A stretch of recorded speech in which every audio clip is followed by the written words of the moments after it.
Here's another one. Ito naman yung lofa, angga-lofa with clam. Yan, gagawa tayo ng sabaw.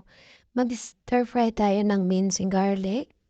And then, at the same time, yung lofa po, angga-lofa, ang tawag dyan, yung, ano ba sa Tagalog to, yung mabango, nakalimutan ko na.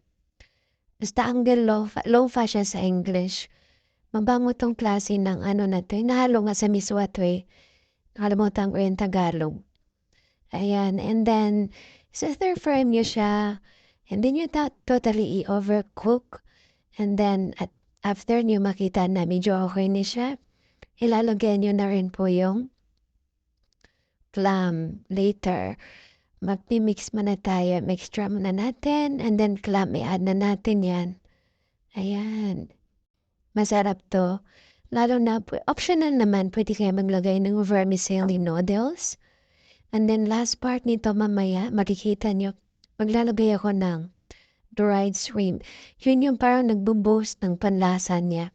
Kung maglalagay kayo ng ganun mga langga. Later, papakita ko sa inyo. Sa ngayon, may mix man natin yan. And then later on, maglalagay tayo ng sabaw, tubig. Maglalagay tayo. Tapos atin po yung tatakpan ng ating lofa angel with clam po. Yan, masarap yan.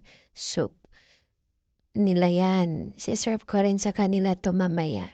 Ayan, yung lalagyan yung sabaw, katamtaman lang po. Huwag sobra. Kasi para lalabas yung lasa ng shell. Yung clam shell, nag-aagaw. At tapos itong lofa angel kasi neto, pag nagbuboil na siya, nagiging milky ang kalabasan. Masarap siya.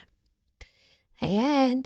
So, atin po muna isi-simmer yan. Tatakpan natin para po mag-open lahat yung shell. Ayan, mga langka.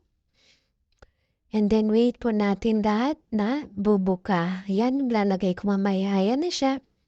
Bumuka na yung shell. Mix-mix lang po ng konti para hindi malaglag yung mga laman ng shell. Yan.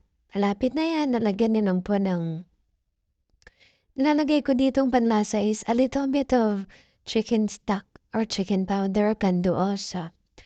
Ayan, tingnan nyo nagiging milky na yung gulay ng sabaw. Maganda na siya, masarap to. Lalo na sa mga nagpapadidi, char. Breastfeed ng mga anak, ng mga mami. Ayan, maganda to. Masarap to siya. Ayan, maglalagay mo na tayo ng tawag nito.